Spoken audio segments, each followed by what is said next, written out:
Mesdames, Messieurs, bonjour et merci de prendre ce rendez-vous de l'actualité sur Eden Télévision. Lancement ce dimanche de la première édition des grands rendez-vous des vacances de la commune d'Abo-Mécalani, une initiative du parti Union progressiste. Le quotidien, une nouvelle tribune de nouveau dans les kiosques, une décision de la haute autorité de l'autorité de la communication qui régit les accords de la dans un instant. Et puis la communauté internationale célèbre le 9 août la journée internationale des peuples autochtones. Dans ce cadre, une exposition met à l'honneur cette époque au siège de l'UNESCO.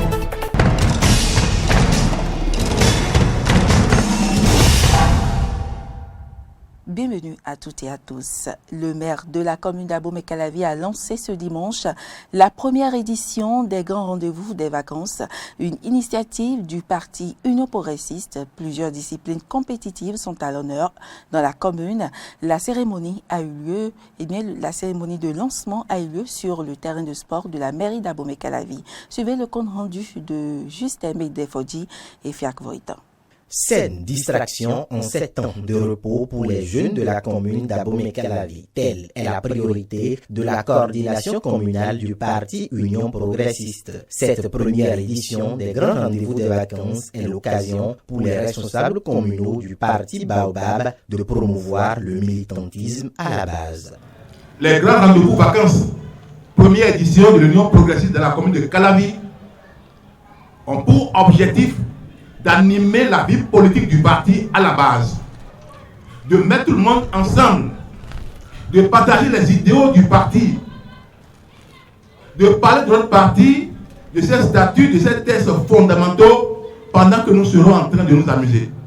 Pétanque, pique, belote, dame, interprétation artistique. Voilà le boulevard de jeux meublant ces grands rendez-vous. Au terme de la compétition, les meilleurs de chaque discipline auront droit, au-delà des enveloppes financières, à une excursion sur Grand Popo. La commune que nous avons choisie pour cette première édition est la commune de Grand Popo. Les coordonnateurs et les lauréats de la première édition vont se rendre à Grand Popo en excursion pour toute une journée. Une excursion au cours de laquelle nous allons découvrir les merveilles de Grand Popo. Nous allons échanger avec les militants progressistes de Grand Popo. Nous allons partager notre vie de militantisme. Débutée ce dimanche 8 août 2021, cette première édition des grands rendez-vous des vacances de la coordination communale de l'Union progressiste d'Abo-Mécalavi prend fin le 19 septembre prochain. Bon nombre de Béninois continuent de s'interroger sur l'opportunité de la création de la nouvelle configuration de l'Institut national de la femme. Le secrétaire général adjoint et porte-parole du gouvernement a opiné sur la question lors de sa conférence de presse la semaine écoulée. Suivez le compte rendu de Clémence Tonoucoin et Fiak Voitan. L'Institut national de la femme, dans sa nouvelle configuration, est créé en Conseil des ministres du mercredi 21 juillet dernier. L'organisme a pour mission essentielle de contribuer à promouvoir les droits des femmes. Qu'est-ce qui différencie le nouvel institut de l'ancien, connu sous l'appellation de l'Institut national pour la promotion de la femme? Suivez la réponse de Wilfried Léandre Humbedi, secrétaire général, adjoint et porte-parole du gouvernement. Ce qui change fondamentalement, c'est que l'Institut dispose désormais d'un fonds d'assistance aux victimes, mais aussi et surtout d'un secrétariat exécutif qui va être au quotidien en charge de l'étude et de la gestion des dossiers. Et puis, le plus important, l'Institut aura la capacité d'ester en justice et de se porter partie civile. Au regard des prérogatives qui sont attachées à l'Institut, vous comprendrez bien que les victimes, désormais, auront au moins une structure à laquelle s'adosser. Si après font l'objet de représailles, cela s'analyserait également en termes de violence ou de discrimination d'une manière ou d'une autre, et l'Institut sera encore présent à leur côté. Dans tous les cas, le chef de l'État a dit qu'il faut promouvoir la femme béninoise, favoriser son émancipation, et c'est pour ça aussi que dans ses attributions, l'Institut aura un rôle de plaidoyer. Plaidoyer en direction de certaines couches pour que certaines pratiques socio-culturelles qui arrièrent la femme, qui compromettent son épanouissement, son développement, soient reléguées au dernier plan. C'est aussi cela, la pédagogie qui va avec le rôle assigné à l'Institut dès que ses responsables seront nommés, vous verrez. Et en attendant, le conseil d'administration a déjà été mis en place, vous l'avez suivi avec le dernier conseil des ministres. Il y a 5 personnes au conseil d'administration et je peux vous dire qu'il y a 4 femmes pour un homme, ce qui traduit bien la volonté du gouvernement d'en faire un organe véritablement dédié à la femme. Suspendu depuis mai 2018 par la Haute Autorité de l'audiovisuel et de la communication pour propos jugés injurieux à l'endroit du chef de l'État, la nouvelle tribune à nouveau dans les kiosques. Cette décision réjouit les acteurs de la presse. Ces derniers appellent d'autres confrères à tirer leçon de ce qui est arrivé. On les écoute au micro de Frédéric Espoir Mambou et Romaric Devauchy. Nous sommes une corporation et nous devons nous soutenir dans la corporation. Et lorsque un corps, un pan de cette corporation manque, c'est-à-dire lorsque un média est fermé, lorsque un média n'est plus autorisé à produire de l'information, c'est un manque et ça se ressent parce que chaque média a sa ligne éditoriale et l'ensemble forme un mouvement très dynamique au plan de la diffusion, de la production, de la diffusion de l'information. Donc, lorsque nous avions appris la suspension de ce média, nous avons été peinés de l'apprendre. Il faudrait qu'on tire les leçons et la première personne à tirer les leçons de cette situation, c'est le responsable de l'organe, nos confrères qui étaient là dans l'organe lorsqu'il y a eu la suspension, etc. Donc, et tout chacun de nous professionnels des médias, pour qu'on se dise, mais si c'est arrivé à l'autre, ça peut nous arriver aussi. Et savoir comment nous comporter en respectant la déontologie du métier, en respectant la législation en matière de presse au Bénin et toutes les lois qui encadrent ce métier-là, qui encadrent d'abord les questions de citoyenneté. L'environnement, lui, n'était même pas viable. Quand à cela s'ajoutent quand même des décisions institutionnelles qui plongent davantage le secteur, il y a de quoi effectivement être inquiet. Et puis, quand on fait le film, on va dire que depuis pratiquement plus de 5 ans, c'est l'une des meilleures nouvelles en termes de prise de décision institutionnelle vis-à-vis des médias. Oui, ça fait, disons, plaisir de voir que malgré tout, on peut espérer des nouvelles qui redonnent un peu le courage. Il est du journalisme comme il est de la nage. Et que parfois, en ces deux matières, ce sont pas les novices qui sombrent, ce sont les expérimentés. Mais, qu'à cela ne tienne, il faut toujours apprendre à nager quand on veut être nageur. C'est pourquoi aussi dans le métier, il faut toujours apprendre à faufiler entre l'envie et le devoir d'informer, l'envie et le devoir de faire le journalisme et cette régulation-là. C'est vrai qu'aujourd'hui, les choses sont compliquées. Tout le monde le sait avec le code du numérique qui quand même complique les choses. Le débat est en cours en attendant peut-être le réaménagement. Si réaménagement il y en aura, c'est à nous d'aiguiser davantage notre sens de savoir faufiler, mais surtout notre sens de savoir bien être au fait. Allons maintenant sur nos routes. Les caniveaux dans la commune d'Abomey-Calavi reçoivent depuis quelques jours des coups de pelle. Ils sont vidés des déchets pouvant entraver l'évacuation des eaux de ruissellement, une opération initiée par la mairie d'Abomey-Calavi qui vise à prévenir les inondations. Clémence Tonoucoin et Fiac Voitan pour le reportage. Les travaux de curage des caniveaux dans la commune d'Abomey-Calavi sont de plus en plus fréquents. L'opération se fait désormais de façon périodique. Elle vise à débarrasser les caniveaux de tous les déchets pour permettre l'évacuation des eaux de ruissellement. Les populations s'en réjouissent. Moi, je suis contente que les caniveaux soient en train de nettoyer. Et je profite pour dire à la population, toutes les populations de Calavi, de Cotonou, un peu partout, de ne plus verser des saletés, des déchets dans les caniveaux.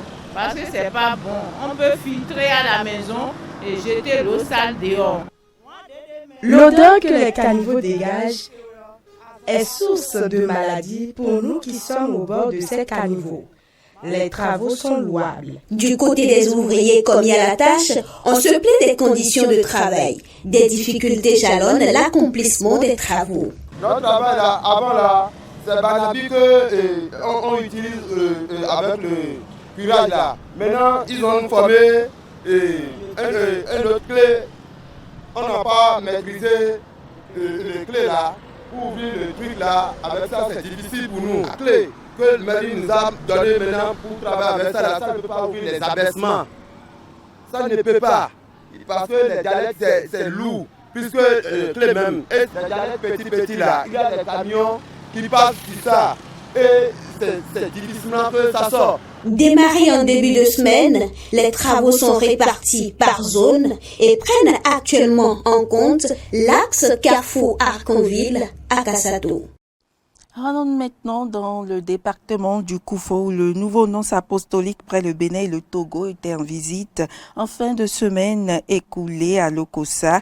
Eh bien, c'était à la paroisse Immaculée Conception d'Azové. On suit le compte rendu de Jonas Bouchi.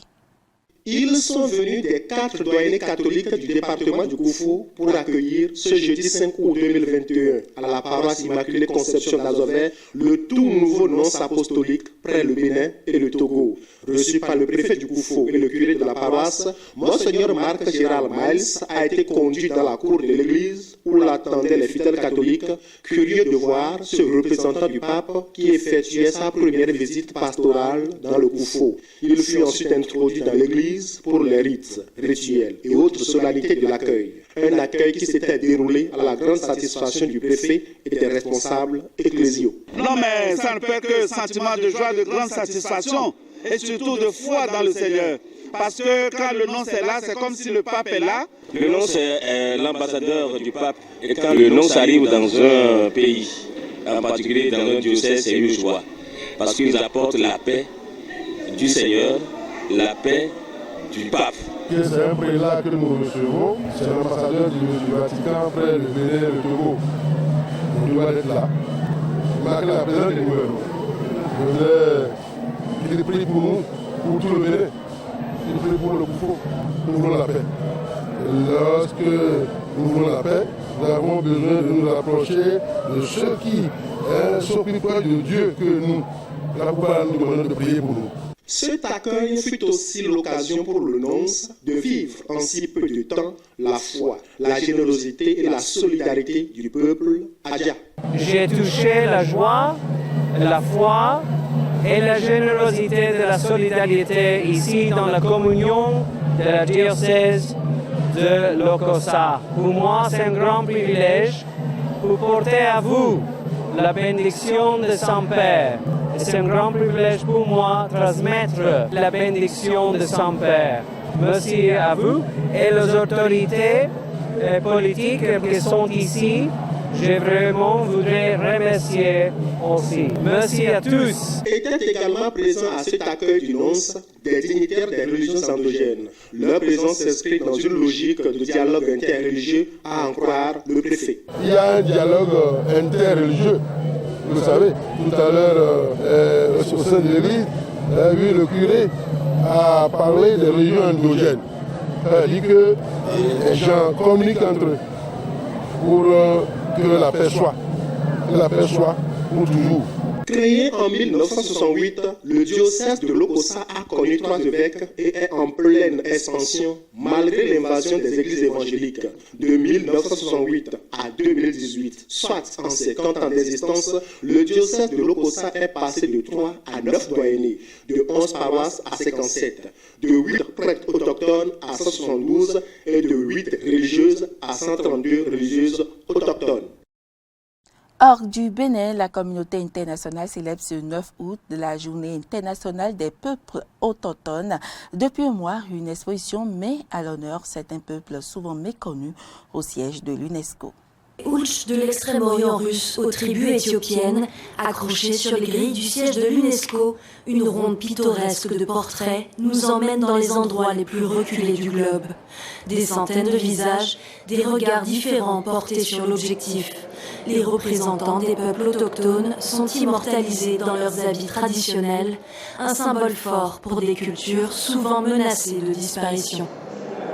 Cette exposition a pour but souligner l'importance de la préservation des langues et des cultures, surtout des petits peuples autochtones. C'est en 2012 qu'Alexandre Kimouchine entame sa série de portraits. Le photographe a parcouru plus de 40 000 kilomètres dans des conditions climatiques parfois extrêmes à la rencontre des minorités ethniques. Un voyage qui a débuté dans les contrées du nord de la Russie. J'ai parcouru 86 pays du monde et je me suis dit, j'ai vécu en Russie pendant tant d'années, j'y suis né, pourquoi n'ai-je pas prêté attention à la Russie? Je voulais combler ce vide, alors je suis allé en Sibérie, je viens moi-même de Yakoutie et j'ai démarré ce projet.